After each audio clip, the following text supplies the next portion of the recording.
Welcome to episode 236, The Silent Weight of Client Suicide, on Grief, Ethics, and Clinical Realities, featuring Khara Croswaite Brindle, licensed professional counselor. Make sure to subscribe to be alerted about future episodes. By Clearly Clinical. Learn, grow, shine.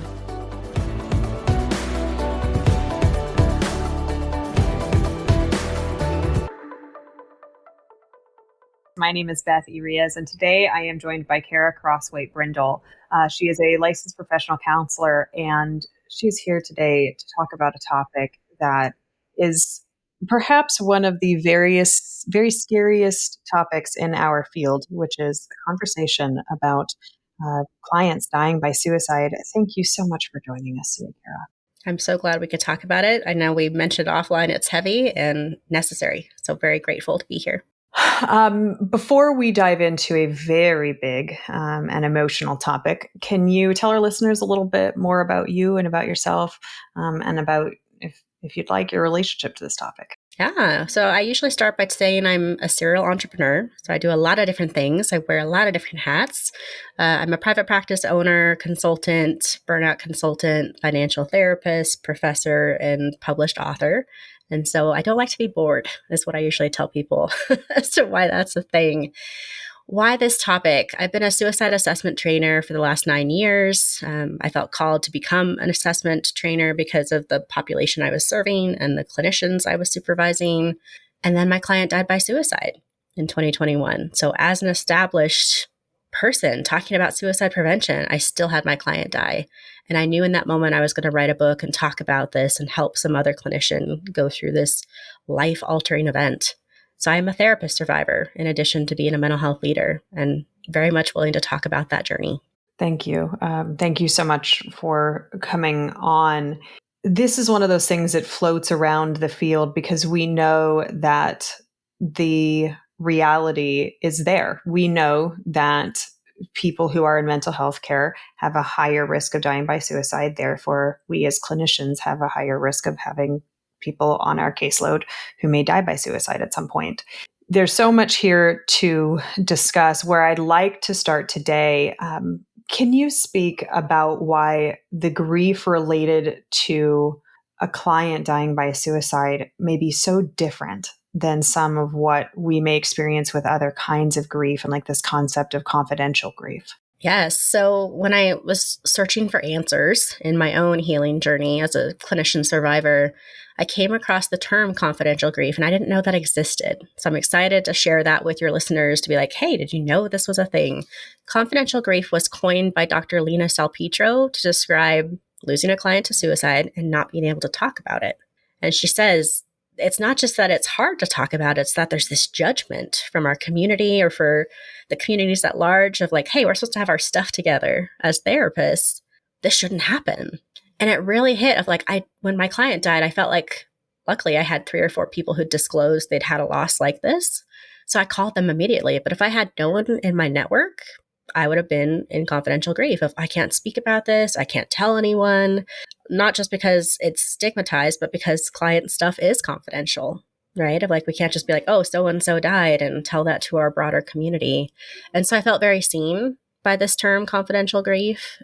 And I hope that people will recognize it for how damaging it is. Of like, how do we crack open this confidential grief? How do we combat it? Because this is not helping any of us heal to keep it inside of us or hidden.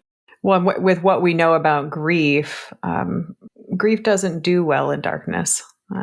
Grief is better in the light. And if we feel like we can't talk about it, that's an even bigger burden on clinicians who are already hurting.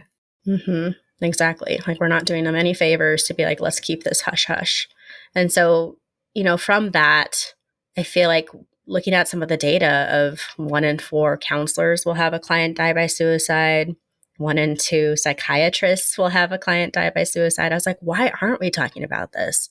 I mean, the knee-jerk reaction is, what did I do wrong? And oh my gosh, this doesn't happen. And yet the data says something completely different, which is why I'm so grateful we can talk about it. Why do you think we don't talk about it? Is it just because it's too grave and too scary that it's kind of like that it's not going to happen to me?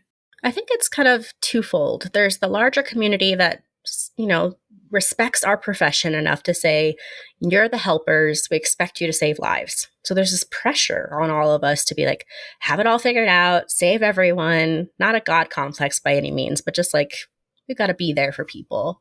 And then starting in grad school, the only thing, at least in my graduate program, I can't speak for all programs, the only thing they told us was hospitalize when someone was, suicidal.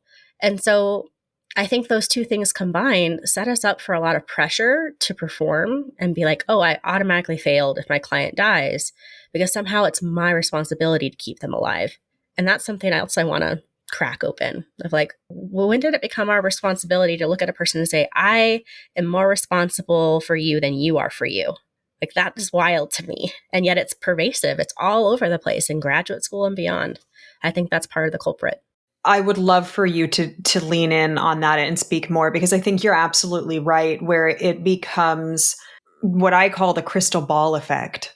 I don't know what's going to happen in my own life an hour from now or tomorrow, and I can't predict that well for me, let alone for somebody else. And I think that's such a scary concept when it feels like the field is saying you needed to know this, you need to be able to predict this, and therefore you need to be able to prevent it.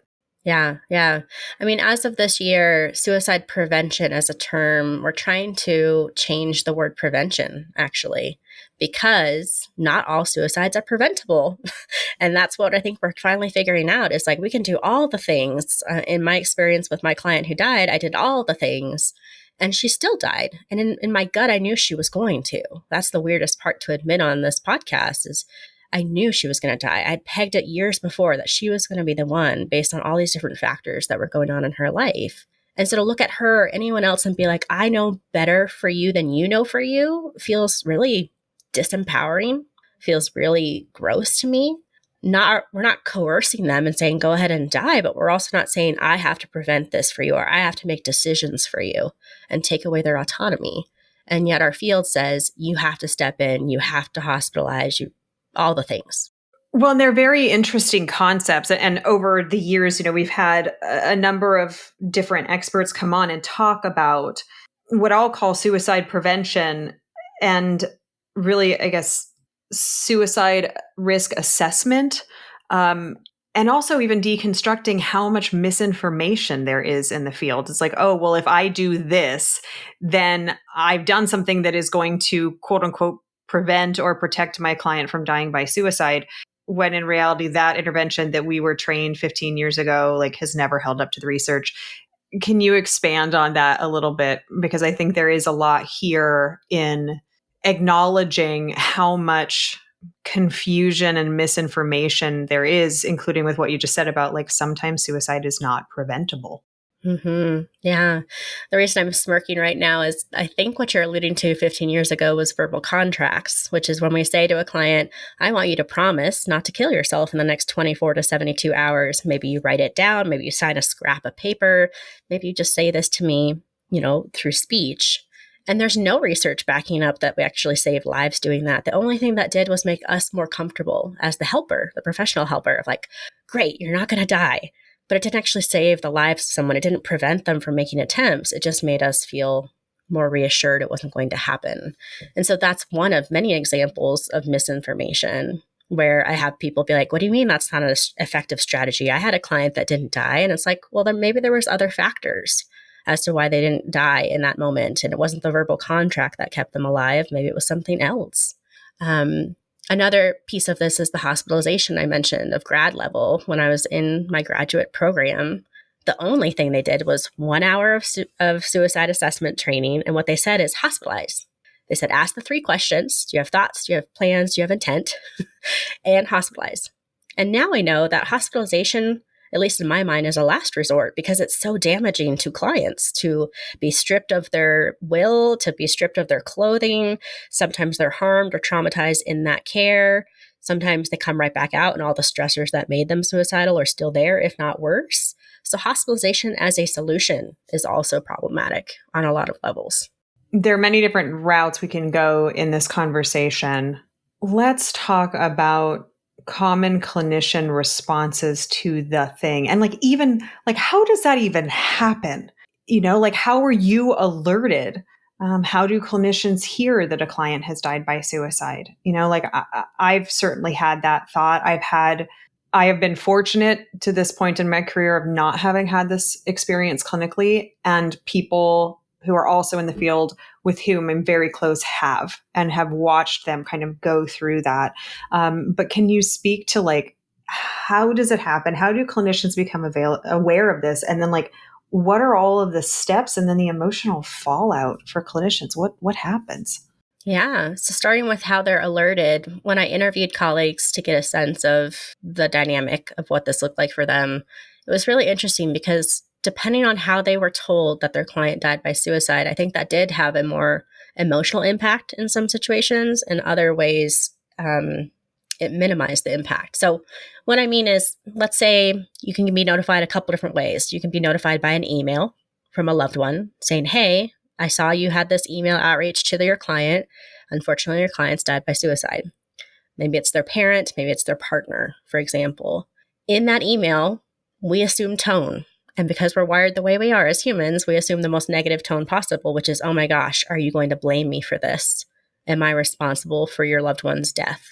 So email, not great. Voicemail, also pretty not great, right? Of like, here's this person you maybe have never met before saying, hey, I'm so-and-so. Here's my relationship to your client. They've died by suicide.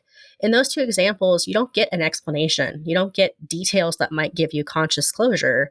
You get the bare minimum, which is the horrible news that your client is now gone.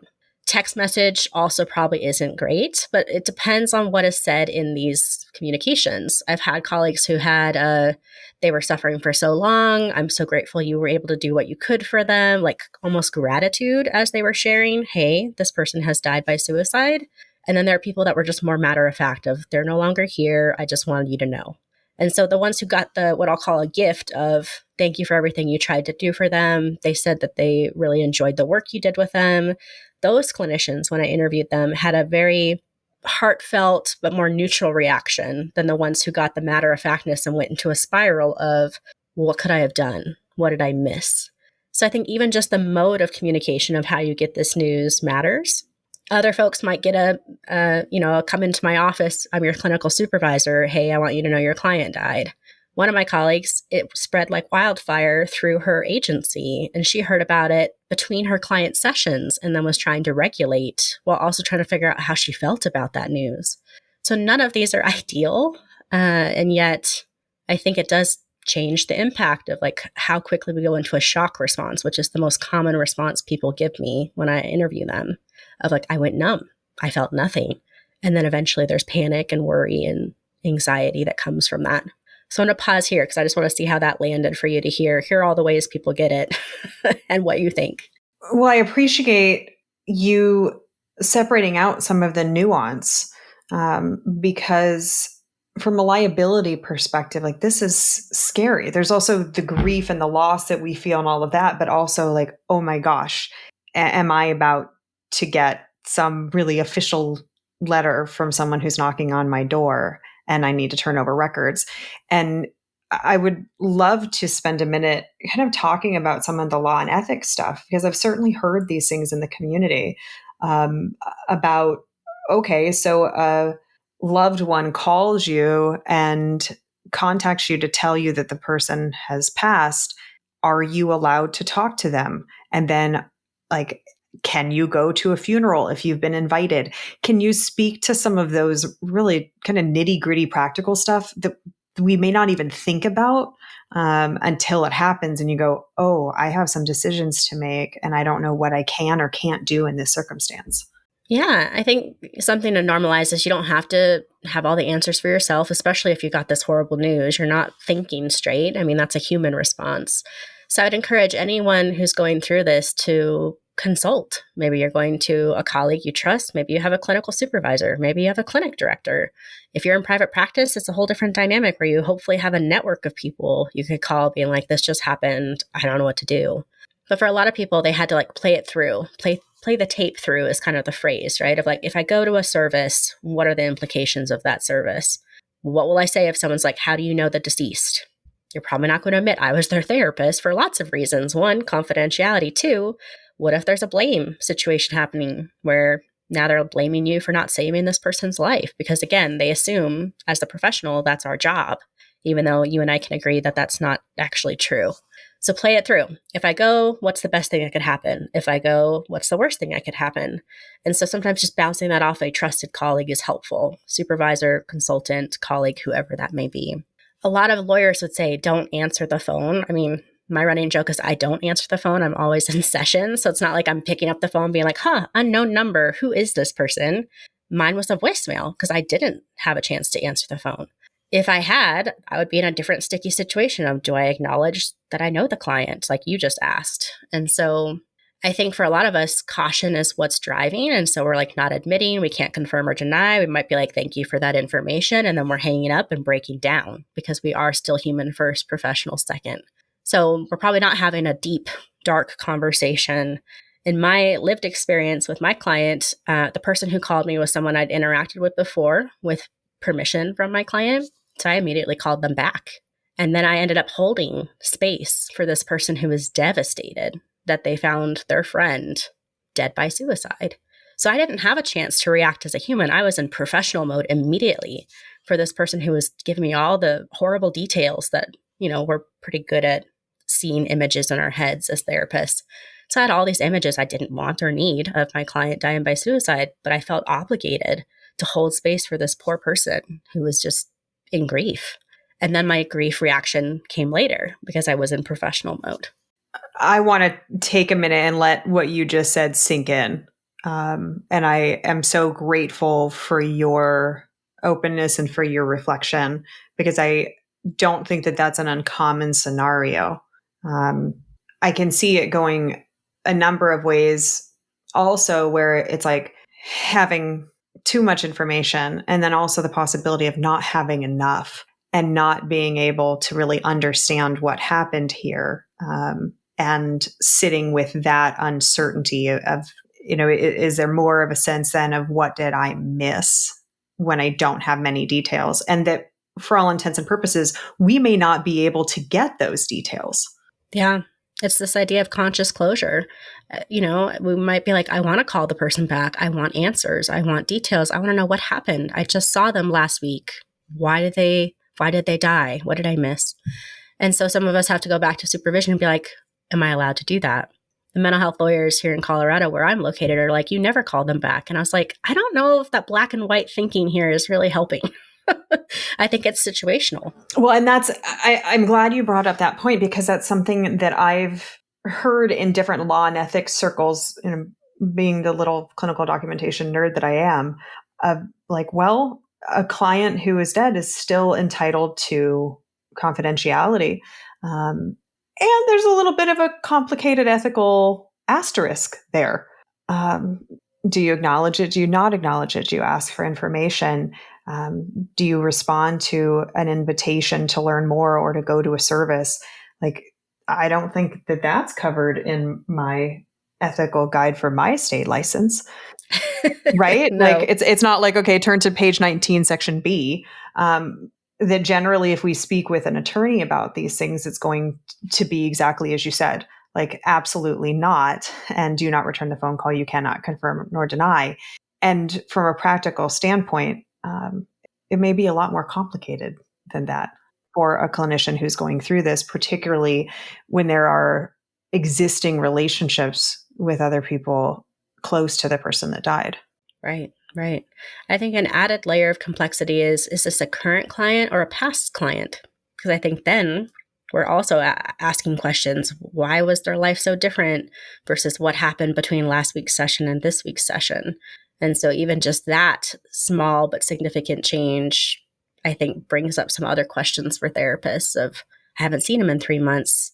Does this change my emotional grief response because it's been a couple months versus I can see where they sat last week and I know they won't be here ever again kind of imagery? I've had this adjunct position to clients dying by suicide. I have had, we'll say, clinical contact with people that have ultimately died by suicide and were not on my caseload, in the sense that I was, in organizations and had a role in treatment as intake, as clinical supervisors, things like that. So it's kind of once removed, and watching the fallout. Obviously, every case is going to be different, but in the discovery process that you've done and trying to understand, like, what does the fallout emotionally for clinicians usually look like? I think you've talked about some of it already, but can you kind of deconstruct, I guess, here's what to anticipate?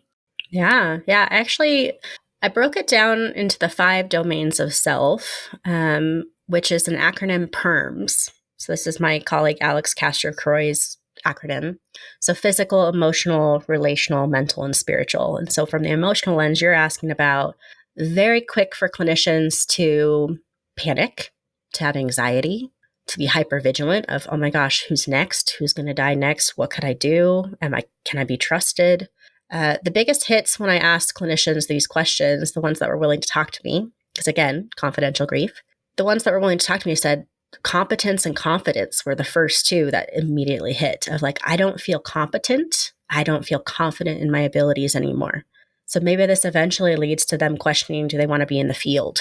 Does this add to a burnout risk in our profession? So there's lots of reasons I wanted to study this and ask these questions of colleagues, because as a clinical supervisor, we are either helping or hurting them stay in the field after this career-altering event. But confidence and competence across the board and high anxiety, every single person I interviewed is like, I was anxious, I lost sleep. So back to the physical symptoms, right? We can organize them any way you want to, but there's a shame that shows up for a lot of clinicians of, again, what did I miss? That's the instant narrative. What did I miss? What could I have done differently? All this ownership on us to save someone's life. And then all these people in our communities reinforce that by being like, what happened? Like that kind of question reinforces everything that I've just named. What happened? As in, what did you miss? These things ripple across clinical circles. Did you hear? As you said, we may find ourselves in a position of being a support person, a consultant to a colleague that's going through that. And there's kind of that list of what not to do and what not to say, which I assume a lot of it is the same for any grief, that we need to avoid the well, at least, and all of those kind of things when we try Yeah. to silver lining a major, major problem. How do we best support colleagues who find themselves in this position, in your opinion? Well, it might be easier to start with what not to do because you alluded to this earlier. The knee-jerk reaction of our community at large, by community I mean mental health profession, is to run to the paperwork. Let's review your notes. What happened last session? Reinforcing that belief. What did I miss? Right? Mm-hmm. Yeah, like instantly. So let's just imagine this person, this colleague of ours. They get this horrible news. They go numb. They're in shock. And all of a sudden, there's this urgency. Come into my office. We have to look at your file right now. So it's now reinforcing I messed up. And is my license in jeopardy? Am I going to be sued? Is this family coming after me? I don't even get to be in grief. I have to do the cover my butt reaction because mental health leadership is saying this is what we have to do. Now, I understand some of this is out of our control. Some of it is because the lawyers are breathing down our necks saying you have to look at it to see if there's something there that you messed up on. And sometimes we're going to mess up. But to make that the first reaction after this person goes into a shock response is hard for a lot of us. I'm in private practice. I didn't have someone breathing down my neck the first 30 minutes of this experience of being told my client had died. If you work in an agency or a community mental health center or hospital, and that's the first thing they ask, it's not, how are you? Are you okay? Are you breathing? What do you need? It's, we got to look at your file right now. No clients. This is the priority. And that is like the most harmful thing we can do. Maybe later the clinician actually wants to review the file because they want to figure out some things and find some answers. But in that first 30-minute period, please don't do that. That's what I would say. Like, can we just not? Can we just let them be numb for a minute and figure out how they feel? This is where I feel like we want to get into some prescribed way that grief is going to go. Well, like you mentioned, kind of like this breaks down into different domains. We're seeing these physical symptoms, what you were seeing and talking to colleagues, like really high anxiety. Those may be related to the, what I'll call like professional impact, not necessarily limited to it, but anxious about, is there going to be an investigation, and is my documentation standing up, and did I miss something, and I need to call my liability insurance, and things like that, like this kind of practical list. But then there's like this whole other side of the humanity, like the very real personal loss here. And there are some clients that we may work with for years and have deep, intimate relationships with. And then there are also clients that we've seen like 3 times and not so much. So knowing this, again, is going to be based on the intimacy with that client. I would imagine a lot of clinicians almost feel like they can't feel that loss because it's like, well, this was quote unquote just a client. Yeah.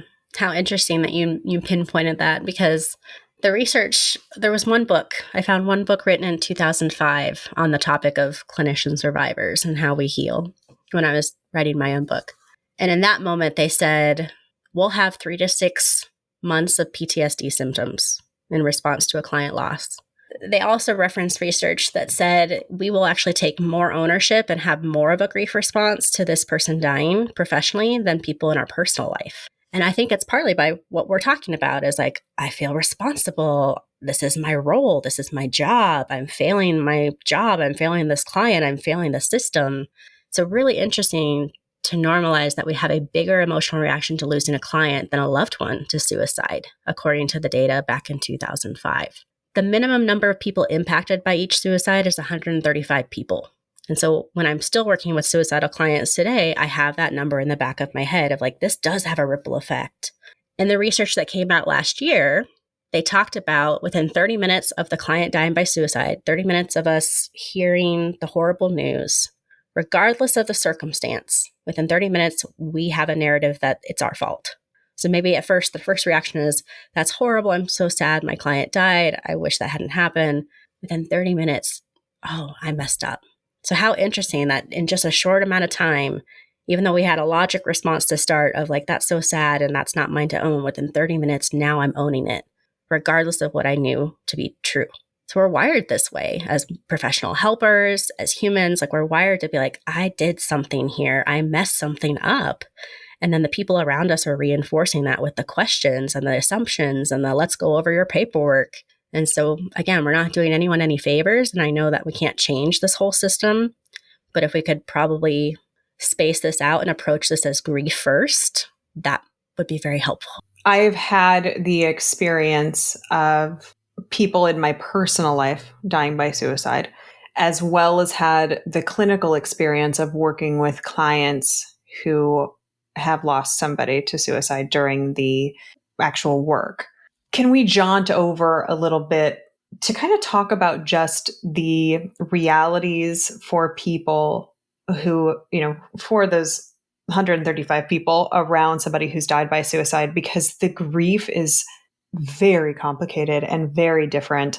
And again, every situation is different. But I feel like kind of some foundational knowledge about like, this is the fallout when somebody dies by suicide. Like, this is what's happening within the family and the friend group, the sense of guilt of like, what did I miss, regardless of a, clinical role? What did I miss as the partner, as the parent, as the teacher, as whatever, that what could I have done differently to prevent this? And that same pressure of like, we all have to prevent this, and how it affects grief. Yeah.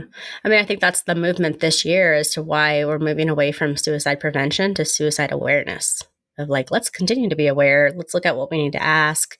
Let's have a formal assessment. Like all of those are still valuable, but to say all suicide is preventable to these 135 people left behind makes them think, well, I must have not done this right because I couldn't prevent my loved one from dying. What does that say about me? And like you, I have personal losses before my professional loss. And so it's really interesting where that ownership changed of like the personal losses. I was a minor. I was under 18. There was not anything I was supposed to do. But as a professional, it was like immediate of, oh, that's on me. So the impact for all people, I know that you mentioned earlier, it's not prescriptive, but just to normalize some of the symptoms across the board. Physically, we've got all sorts of things. We could have eczema outbreaks. Maybe we're pale and puffy. Maybe we've lost our appetite. Usually there's a big sleep disruption of like, maybe now I'm having unbidden images about their death, especially if I found them. Or maybe I just have an active imagination filling in the blanks. Some of these folks have irritable bowel syndrome, but aren't telling anyone because they're just like, their whole gut is just out of whack from the grief. And so we can normalize that. On the emotional side, that hypervigilance, anxiety, anger, irritability are all factors. Relationally, maybe they're withdrawing from their loved ones. Maybe they're surface level. Like, how are you doing? Fine. Good. I'm not fine. But like, I don't know what to say to you in my grief. So I'm just going to say that because socially, specifically Americans, don't know what to do with grief. They don't know how to handle it. There's not a welcome mat rolled out to be like, I want you to wail and feel this ultimately. It's nope, you've got to do this in private. And so socially, we're reinforcing that. Mentally, maybe now we're saying no one is safe. Maybe now I have a jaded perspective where it's like, I can't save anybody, personally or professionally. I'm helpless. I can't do anything to help. And then spiritually, maybe I'm questioning my relationship with my religion if I am a part of a religion. Maybe I'm questioning the meaning of life. I'm having an existential crisis. So regardless of who we're talking about, I think grief specific to suicide can cover all these things from this PERMS acronym. You said that some suicides are not preventable. Can you expand on that? Again, because the conditioning is like it's something somebody did or didn't do, whether that's a doctor or a parent or a clinician, whatever. Yeah. So the ones in my mind, at least, that aren't preventable are usually in a situation of impulsivity. So there are people, these are the outliers. So like as clinicians, we're like, okay, the good news is this is not our majority that we're talking about just now. The minority, there is a group of people that has the thought of suicide, is in immense pain, has a plan, implements that plan in 5 minutes, and is now dead. And those people, there's nothing we can do for them because there's not enough space there to intervene or ask questions or connect on a human to human level. Those are the people that freak all of us out, regardless of professional or community member or loved one, because in that 5-minute window, there's nothing we can do. Maybe it's at the 3 a.m., deep dark time when no one's there and available. Firearm safety, like that's part of this too. Like impulsivity with firearms, we can't really come back from that. And so those are the people I think about. Maybe it's an adolescent with some impulsivity stuff. Maybe it's an adult that has a handgun right there in the nightstand in the middle of a conflict with a partner. Those are the folks that freak us out because there's nothing we can do. Now, the good news is majority, maybe they're talking to us or giving us little breadcrumbs that we could lean in and have a suicide conversation and make a difference. But the ones that are truly unpreventable are the ones that have no warning signs and are usually a 5-minute window. In my mind. Thank you. I appreciate that. You had said for your own experience, kind of unpacking and deconstructing, that you had this sense with your client, gut feeling, spidey sense, intuition, call it what you will. Also like tough to back up clinically. It's like, I just had the sense. And it's like, it's just in your Right. progress note. And then I'm reading it, auditing, going, can you expand on that? I need data. For practitioners, particularly in private practice, where there isn't a sense of like distributed treatment, if you will. It's like I see this person for care, and I have potentially no relationship with anybody else who does, or maybe they don't see anybody else. Maybe there isn't another psychiatrist or a family therapist or whatever, so it's just you. We may play the game of like, well, then I'm not going to see this type of client or this type of client because they're more likely to die by suicide. Therefore, I can protect myself and make sure that I will never experience this loss. Mm-hmm.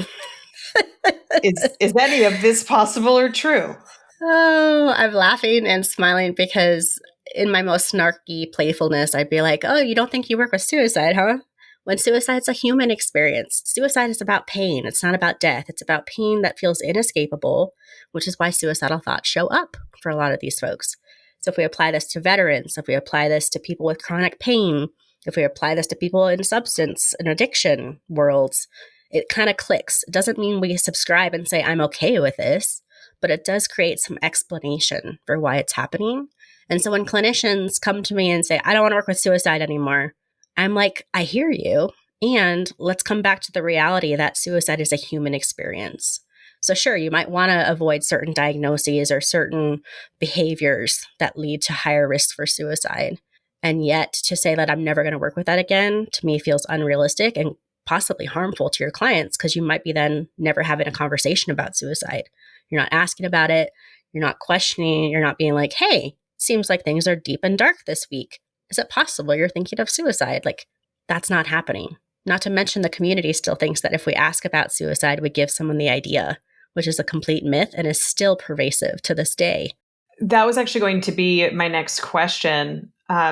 Many states require that we get topic specific continuing education around suicide, specifically, say the word with me, suicide prevention.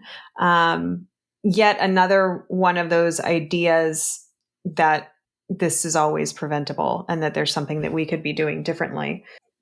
My understanding of this, speaking as someone who is in one of those states who has a requirement for continuing education on suicide and also has a platform that provides continuing education about suicide, our understanding of why and when people die from suicide is ever evolving.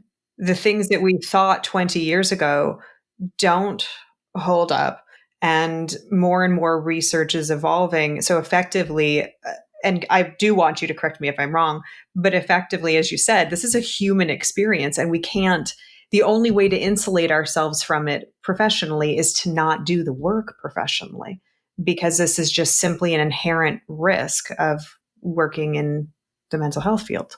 That's right. It's kind of like when our clients come to us saying, Khara, I don't want to feel any of the bad feelings. I just want to feel the good feelings. I'm like, cool. I would love that for you. But like, you have to feel the whole spectrum of emotion to feel it, or you feel nothing, right? It's like people who've come out of like dissociation, numbness, wanting to pick and choose the emotions they get to feel. And so it's not realistic, to your point. And I think, to have clinicians come to us in like mental health leadership roles saying, I don't want to work with suicide. I'm like, I hear you, but I don't think we're setting up for success if we actually say that's possible. Because if anything, I feel like we're just not asking the questions that we need to ask.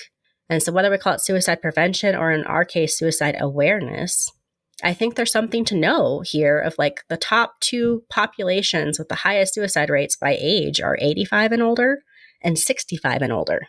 If we look at this from the lens of pain, maybe that starts to compute a little differently, because those folks they have all different walks of life. They're all different SESs, but like 85 and older is the highest risk group for suicide.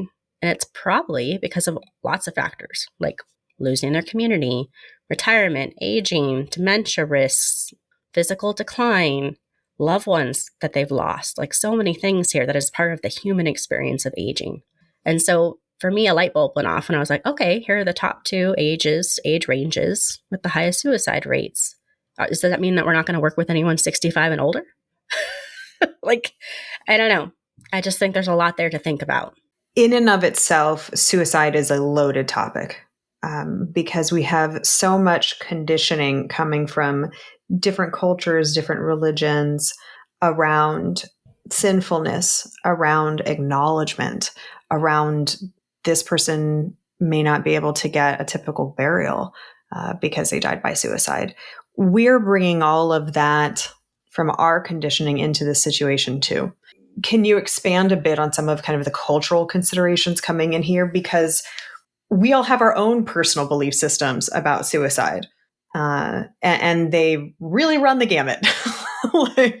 There's like, I don't think any of us could have the exact same perspective about this because it is so delicate and nuanced. Yes. Yeah. I appreciate like basically knowing our own bias, our own beliefs about suicide is going to be the work we need to do as clinicians to serve any kind of client, right? So questions I ask my supervisees would be things like, does it change something for you to know that your client died by suicide at 15 years old versus a client who died at 65 by suicide?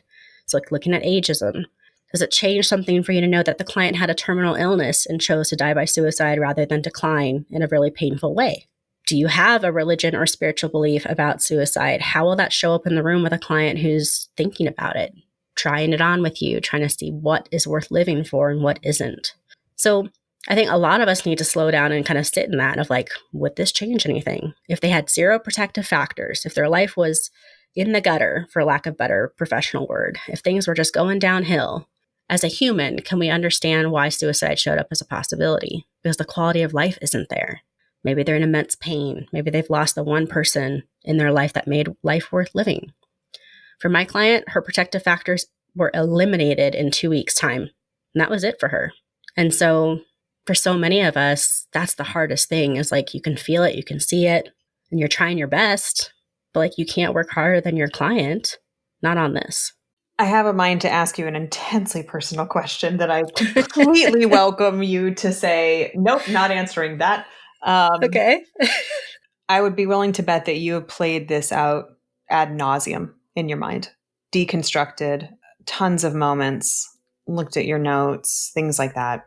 In that introspection, is there anything that bubbles up where you go, I would have done that differently? Or is it really just coming to a place of grace and acceptance and understanding for the complexity that is humanity?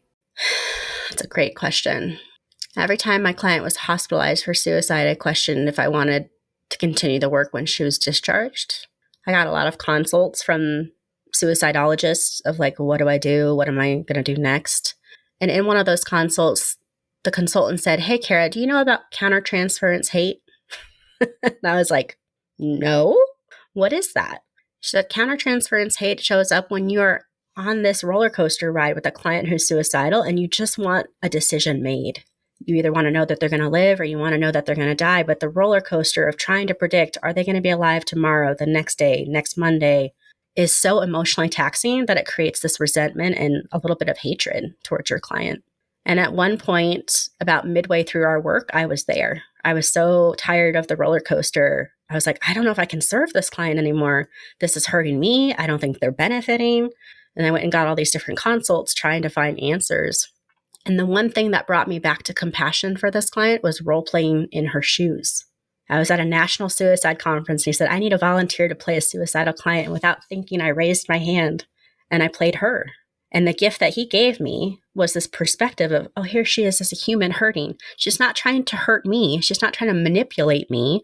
She's not trying to like take me on this ride just to spite me. She's a hurting human and she's taking me along because she trusts that I'm going to be there. And all of a sudden I was softening to her again. And we were able to do 2 more years of work before everything disappeared in her protective factors. So in all of this, when I pinpointed she was going to die by suicide, it was probably the first year in because she was so matter of fact about this life has been hard. I've been dealing with this for X amount of years. Then I role played 3 years in, and at 5 years, all the things ended. And I knew immediately when she died that I was going to write about her. And so I journaled. I journaled everything. So to your question of like, was there a moment, a time where I could have intervened differently? I was cataloging the dates of here's all the things that happened. And I actually included it in the book at the back for people who wanted to see. I had to de-identify some things, of course, but to see this mental anguish that I was going through year to year to year, hopeful, hopeless, hopeful, hopeless. And so was there a chance or a possibility I could have done something different? Absolutely. And yet I feel like I'm honoring the client by sharing her story in this way with other clinicians because it wasn't about me. It was about her. And she was so tired of fighting. She was so tired. I'm struck by the intimacy of your answer. Thank you. It was very long-winded. Thanks for hanging in there. Well, I think it's a really beautiful reframe that you just provided of like remembering it was never about us. It was about someone who was in immense pain, and how much pain must someone be in order for this to seem like the logical next step, and keeping that in mind. And we're not coercing them. We're not co-signing that they should die by suicide. But like, if we can step back from the professionalism for a minute, can we look at a person and be like, I can kind of see why that came up, why that showed up. And so I want to make that clear to listeners of like, I'm not here being like, yep, just like sit back and watch them suffer. No, not at all. But like, we need to honor that they're going through something. And the fact that they're even talking to you about it, there's a little sliver of hope that maybe they're thinking it will change because they've shared it with you. Like, why is it our job to convince them to live? We got to help them find reasons to live themselves. And for my client, they were all gone in 2 weeks, which is why. I mean, she is a perfect example of a very emotionally volatile, then almost simple at the end reason for why she died. Because everything that she cared about was taken from her in a really dramatic way. We're big on the fear of the unknown. So like, as we talked about at the beginning, many of us know that this is a potential reality for us in the duration of our careers. And it's generally not the kind of thing we can predict, even if we had some sense this might happen. Again, we don't have crystal balls, so we don't know when. And then, we get that call, that email, that voicemail, whatever. Can you spend a minute and kind of break down, like, here's what's going to unfold? Where it's like, here's what clinicians usually do. So, like, yes, they're going to sit there for a while, hopefully, and have this moment of just being in complete shock and have the peace and quiet to actually feel what they're feeling, and then all of the grief, but also like the practical side of, like, have you called your liability insurance? Like, do you need to seek representation? Like, can you speak a little bit about that? Because I can imagine myself in that position, just like frozen and being like, what the hell do I do right now? What do I need to do? Where it's like, I could see myself like kind of like tabling my feelings and like clicking into like super practical and being like, okay, A, B, C, D. And it's like, I don't even know what those letters stand for. Yeah. Yeah. And so like if we look at this as like left brain logic and right brain emotion, they're both trying to drive, right? Of like logic would be like, there's a checklist. I need to cover myself. So I created an acronym for clinicians as kind of a gentle reminder to kind of pull them out of the shock when they were ready, not because there's a timeline. You know this, like there's no timeline to grief. It could be 6 months of PTSD symptoms. It could be 6 years. Depends on, as you named, the intimacy of that client relationship and how everything ended. But the acronym is LEAN, and it speaks to like lean on, lean in. Because most of us try and rally and be strong, right? Of like, I have other clients who need me right now. I've got to compartmentalize this and function somehow. And sometimes our mental health leadership reinforces that of like, you can't cancel your clients. You've got to see everybody. You have other clients in crisis. You have to be here and be strong. And so the LEAN acronym, L stands for listen to your needs. Because maybe I just didn't even slow down to think about, what do I need right now? Do I need to work? Do I need to go home? Do I need a healthy distraction? Do I need a good cry in the bathroom? Like, what do I need in that moment? And that will change moment to moment. So I think about like in the first day, the first week, the first month, the first 3 months, the first 6 months, like all of those markers will look different. But listen to your needs. So encouraging clinicians to like tap back into their body, show up in that grief and be like, what do I need right now? Maybe I need to be in the structure of working with other clients so that I can't feel this. I mean, the running joke of therapists is we'd rather focus on other people's problems than our own, right? So I get that. As a workaholic, well, former workaholic, still perfectionist therapist, I get that. But maybe it's I need to go home and not look at anyone and not talk to anyone, not pretend I'm okay. And so I normalize both sides of that coin in this acronym. The E is engage in grief and loss work. Again, we're told you have to be strong, you're a professional, you have to do all these things for other people. Where do we do the grief and loss work? Is it our own therapy? Is it a support group for clinician survivors, which is a thing? Is it reading a book on this topic, listening to a podcast, taking a long walk, going on a retreat somewhere? Like, what is your grief and loss work going to look like? It doesn't have to be a formulaic, everyone do it this way. But that idea of conscious closure, if I'm not going to a funeral or service because it doesn't feel appropriate, I want to find other ways to find conscious closure. And it might be I'm going to my client's favorite restaurant and having a meal in their honor. I mean, it could be something simple but intentional for a lot of clinicians that we're thinking of. The A is ask for help. Why do you have to do this alone? If you've never had a client die by suicide, how should we even expect you to know what to do other than this beautiful podcast we're on right now, giving people ideas? Where else would they get that information if it's not a supervisor, clinical director, mentor, or somebody like that? And then N is name your meaning eventually, right? Name meaning of this event. What did this do? What did you learn from this experience of losing a client to suicide? This one might take months or years to find meaning in something so horrible, so awful, so devastating.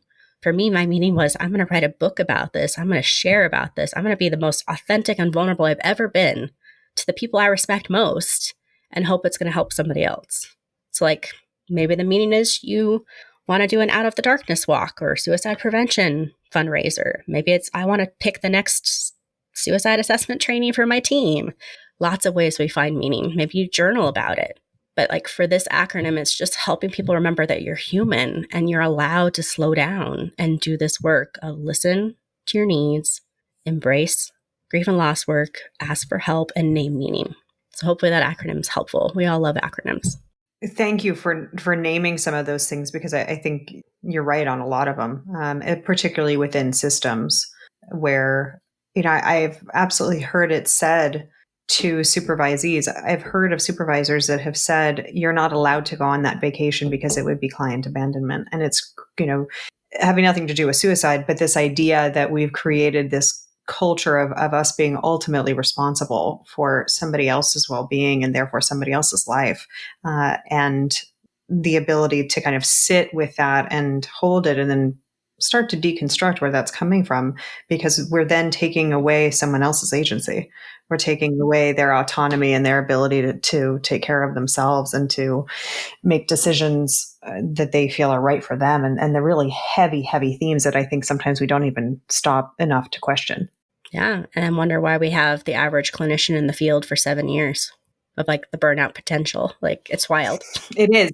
Yeah. The fact that we have more clinicians leaving than are coming in, I think says a lot. And systems that are doing their best to be client supportive, but in doing so may be clinician exploitative, or at least not clinician supportive, and evaluating like how, as you said, like how are the systems, how are other people in someone's environment taking a beat before being like, let's look at your notes, and actually like when you were talking, it reminded me of, like my first car accident when I was a teenager. It was like, is my parent going to ask me, are you okay? Or is the question going to be, what's the damage?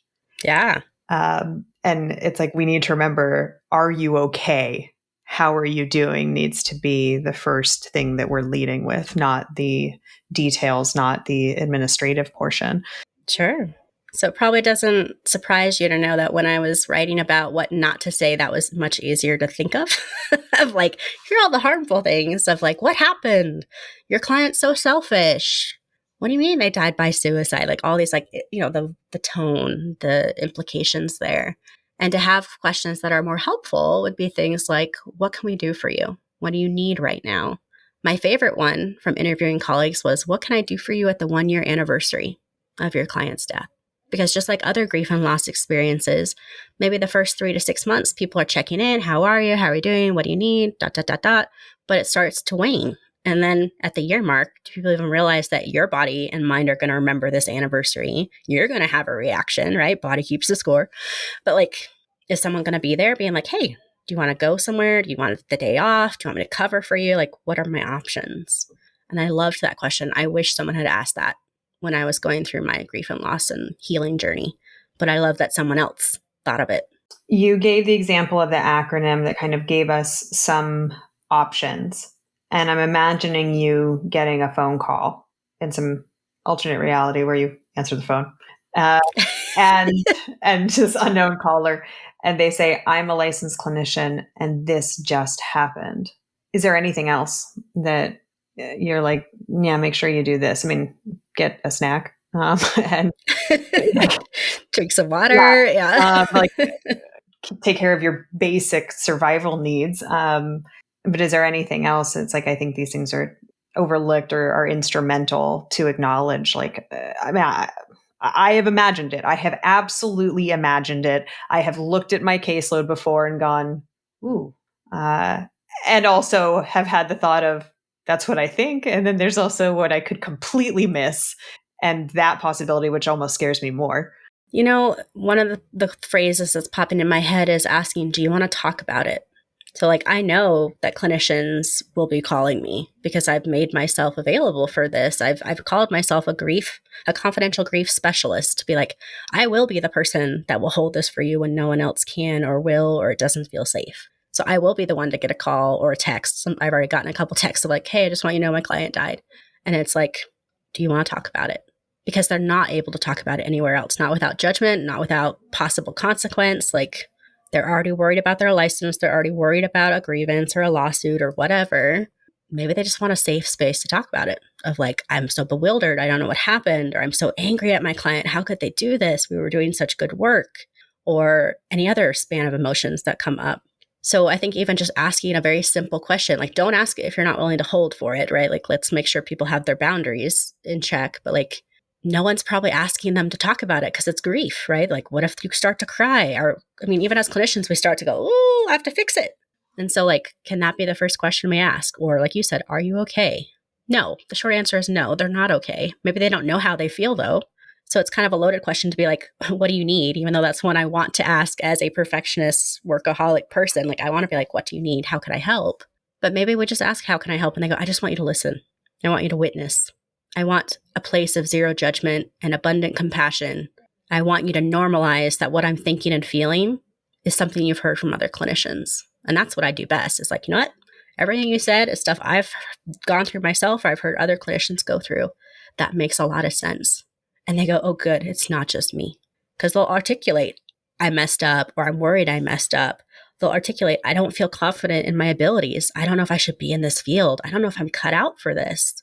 And just to have someone who creates that safe container for that can be one thing we do for each other, if you're able to. I'm reminded of somebody near to me who abruptly lost their partner. And one of the things that was most overwhelming to her too was like all of the stuff she had to do, all of the calls that had to be made, and the checks that had to be written and things like that. And I remember the significance of some people saying, I'll sit with you and we'll go through it together. And I'm even thinking of that from like an administrative standpoint, because I can see that getting lost in the shuffle of like, I don't want to see their name. I don't want to look at the electronic health record. And it's like, yes. And at some point, let's, sit down together. Like, let's sign a BAA and let's sit down together. And for listeners that don't know that acronym, business associate agreement, to protect someone's, a client's confidential information. But let's sit down together and break down some of the administrative stuff that may need to be taken care of if there is any kind of request for records or anything like that, to also make sure that we're attending to our emotional health, and also maintaining the minimum that we need to be able to do professionally because of the situation, and kind of holding that tension between those two concepts, because they're probably not always easy to do at the same time. Yeah. And the overwhelm, right? As you kind of alluded to, like there's so many different tasks. Like I'm sure someone could create a checklist of here are all the things you do. You call your malpractice, you call a mentor if you're in private practice on your own, you go to your supervisor if you work for someone else. Like, there's like steps there. But I think some of that, the risk of that is it takes the heart out of it, which I love your suggestion of like, what if the first thing I'm doing is calling a colleague who's lost a client or knows what this feels like and being like, can you come over? Or can you just be on the phone with me? Can I ugly cry with you so that I can regulate enough to do said task? And that was the gift my colleagues gave me, is like, I called them bawling my eyes out saying, I am part of the statistic. My client died. I'm so sorry. I'm so sorry. I'm so sorry. And I realized I wasn't apologizing to them. I was apologizing to the client. And they were like, just there. Like they didn't make false promises. They didn't say this isn't your fault because they didn't know. What if it was my fault? So like, let's not say that either. Like that wasn't yours either to be. Yeah, to make that determination. That wasn't yours. Yeah, that wasn't yours to own or not own. But then after a little bit of expressing or emoting, can we get back to the task of like, now I'm going to go through my notes. Now I'm going to call my malpractice. I think if we can just slow it down and allow people to have a human response first and then come back to professionalism, that would do a lot of good in our community. If there were one statement to sum up the last hour, that would be it. Because it is so scary and so emotional and so big. I mean, there are no words to encapsulate how big it is. And it's so easy for us to default to like the facts and like wanting to wrap ourselves in them to try to provide some kind of comfort, when sometimes things are just beyond comfort. Or to logicize something that has no logic. This is an emotional decision somebody made to live or die. And you're not always going to find an answer that feels like it rationalizes the behavior. You weren't in their head. You don't know why they made the decision they made. You're just trying to heal and discover post-traumatic growth after the fact. Khara, I am so grateful for you coming on today and talking about this with so much intimacy and so much heart. For our listeners that want to learn more about you and your work, what's the best way to do that? Probably my website, crosswaitecounselingplc.com. A lot of what we talked about today is a book I published this year called Moving from Alert to Acceptance, Helping Clinicians Heal from Client Suicide. And so it's specific to our population. It's a love letter to clinician survivors and soon to be clinician survivors, since the stats are showing this is going to keep happening. And so I wanted to put something out there that people could pick up or give to a colleague or a supervisee, or just give them a place to start. Kind of when you ask, like, where do they land? Like, maybe it's a book, maybe it's the workbook, maybe it's this podcast. But something to like give them answers, or at least a place to start. And so all of that's on my website, as well as like Amazon and whatnot for the books themselves. You had mentioned some resources and like support groups for clinician survivors. Are those resources available on your website? Are there particular like websites or resources you recommend for clinicians? Because it is so niche. Yeah. So on my website, I have like a little one pager of all the resources put in one place. But all of the clinician survivor groups are organized through the cliniciansurvivor.org. It's a coalition. And so you can join their little listserv, and you can, emote and share and get resources and connect to one of those virtual or in-person groups. And that's a place where people feel held when they don't have anybody else. Amazing. Khara, thank you. Again, for our listeners, Khara Croswaite Brindle, you have shared so much today that is so important. I appreciate you coming on. Thank you, Beth. You've just finished listening to another exclusive Continuing Ed podcast by Clearly Clinical. If you like what you just heard and you need Continuing Ed credits, please visit us at clearlyclinical.com to check out our one-year membership, where you'll have access to our growing library of Continuing Ed podcast courses. Clearly Clinical, where our goal is to help you learn, grow, and shine.